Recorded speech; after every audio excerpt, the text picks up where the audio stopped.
Leafs trade talks are really starting to heat up as we have multiple new reports, including one big report revealing Brad Treliving's master plan this offseason as it pertains to a trade and one particular player. We're going to break down exactly who that is, discuss what this means going forward, as well as a few other updates ahead of what's going to be a crazy rest of this offseason. But before we get into it all, if you're a part of the percentage who aren't subscribed to the channel, this is the place to be for daily Leafs content. So make sure to hit that subscribe button. About 71% of you who are watching right now aren't subscribed. There's a lot to go over today, and of course, the Leafs are involved in a lot of different things right now. Free agency, a little bit as well, but of course, a lot of the signings have happened. But the Leafs are heavily involved in trade talks, and numerous reports have started to drop, revealing not only some targets and one player in particular, but a timeline as well. Let's just dive right into it now. We covered this a little bit in yesterday's video, but in case you missed it, we'll recap it quickly. This specific tweet only, of course. It might be late into July and into early August until the Leafs finally complete the picture here. Marchand was the number one target, but this is not the Leafs roster as it will be comprised in training camp. So, of course, this is basically hinting at the fact that big moves are to come, but then a brand new report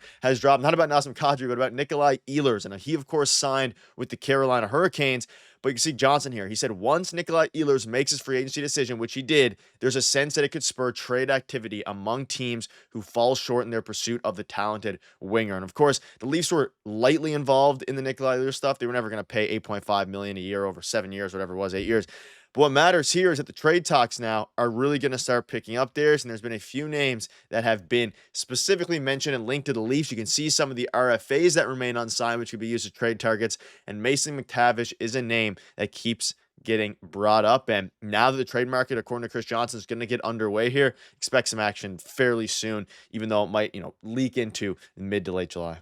And I think it's going to, because there's still a lot to settle for a lot of these teams, especially with RFAs, and some players might go to arbitration. So there's still a lot to kind of settle down. And I'm sure that's going to be settled once August rolls around, and then the Toronto Maple Leafs can, kind of get active. And listen, they're going to upgrade through trade. It's not through free agents anymore. You're not going to be able to upgrade in the top six via free agency. There's nobody left at this point, right? And like you said, they were loosely involved, I guess, with Ehlers and maybe kind of in there. Not really, though. And obviously he signed in Carolina, so he's off the board. And he was really the last one left that was going to make any type of impact in terms of who's left on the free agent board, who can play top 6 minutes. So it's going to be via trade. And, the clock is ticking in terms of, obviously you want to make that trade, get them in ready for training camp, all that stuff. But this could linger into August at this point. But there's two names that have kind of, rose above the rest at this point, and they're both from the Anaheim Ducks. And I think it's pretty interesting because Anaheim's made some very interesting moves over the last little while and will continue to make some interesting moves. And one is Mason McTavish. He plays center. And, we've been talking a lot about Nazem Kadri. Is that a fit? There, are some connections. It could be a fit. Mason McTavish could come in and be a second line center. So it could actually make some sense. He's a little bit younger, great player in the league, has some speed, of course. So that could make some sense if you want to move Tavares to the wing. But there's another player that I think actually makes way more sense with the current makeup and construction of the team, and the fact that they also got Michelli in a trade around free agency that we're going to get to in a little bit as well. Yeah, you see here from David Pinata. I'm curious as to Mason McTavish's future, at least his stance in Anaheim. You started to hear a little bit of noise. He wasn't overly thrilled. Maybe that leads to some trade discussions. So he's an interesting name, especially if they decide to move on from him, because, of course, there's not that many. I mean, there's a lot of trade targets available. There's not many free agency targets available. And, of course, Mason McTavish should be acquired via trade. So it becomes more likely there. Let us know down below what your thoughts are on McTavish. But yeah, let's dive into the player that is reportedly available, according to Andy Strickland, and that is Troy Terry. Now, of course, there hasn't been an outward report from Nick Kyprios, or not Nick Kyprios, I mean, any notable reporter, rather. I don't know if I'd use Nick Kyprios as the golden standard there. But, a guy like Elliot Friedman saying that Troy Terry is fully available. However, Andy Strickland says he's available. He's under contract for 5 more years at $7 million. He'll be 32 when his contract expires. He's a playmaker who could put up 75 points playing first line right wing next to Austin Matthews. Makes a lot of sense for Toronto. And, of course, this one here has started to get some traction. He is very good, and he is just a very good player. $7 million.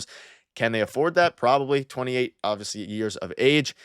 The question is a few different things here. You look at this, and he has a great advanced analytics. Obviously, is not physical, but they have a lot of physical players that they already can kind of mask that with. And, of course, everything else checks out very well. Not super great defensively, but this would be a good replacement for Mitch Marner as it pertains to a lot of the offensive side of the game. But, again, the question mark remains, who would they give up? We'll dive into that in a minute. But Troy Terry is a name that has emerged here in the past 24 hours. Yeah, this is a good player. Like you mentioned, he's not the most physical player, but he's not a small player either, right? So, he's going to get to the net.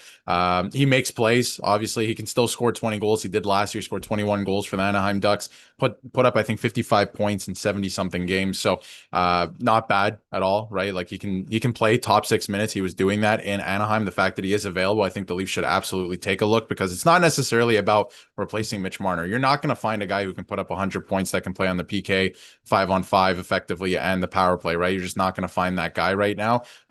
So Troy Terry, I think, would be a good replacement in terms of just adding a player to the top six. You need more scoring in the top six still, as the team currently stands. He's also a right shot, which helps, which, Matthews is familiar with playing with right shots on his right side. So I think that could make a lot of sense as well. So I like this one. Again, Mason McTavish, I think, is going to command maybe a little bit more, right? Because he is a little bit younger. And obviously, Troy Terry is not that old, right? He's 28. This would make a lot of sense. But Mason McTavish would probably garner more of a return. So Troy Terry could make a lot of sense. Again, a lot left to be desired in terms defensively, but he's not horrible defensively by all the advanced analytics. And then, of course, offensively, we know what he can offer. He can play top 6 minutes. And keep in mind, you look at his point totals, you're like, all right, they're not anything special. He's not scoring 100 points or anything like that. He's playing on the Anaheim Ducks. Keep that in mind as well, right? And their roster, I mean, he was kind of relied upon to be a goal scorer at times, and that's not necessarily all that he brings to the table. He's a good playmaker, so could make some sense. They have the salary cap space to make it work if they move out David Kampf and Calle Yarncroke, which we've been talking about. I would assume you're going to have to take on that whole contract, but it's not horrible. And to spend $7 million on a guy who's playing in your top six with the salary cap going up, not horrible. Yeah, and obviously the asset you would have to give up, his cap hit is 7 million. He's under contract for another, several years, 4 years.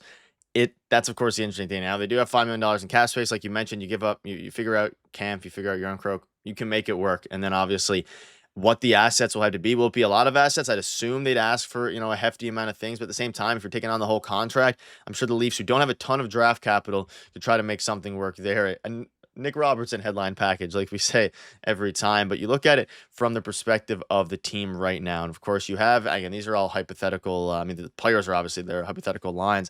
This obviously has Nylander moving up. If you get a guy like Troy Terry or Mason McTavish for that matter, it stretches the team out a lot. Now, of course, Yarncroke and Camp, I don't think either of them are going to be on the opening night roster, or the opening night lines at least, maybe on the roster. Probably not, though.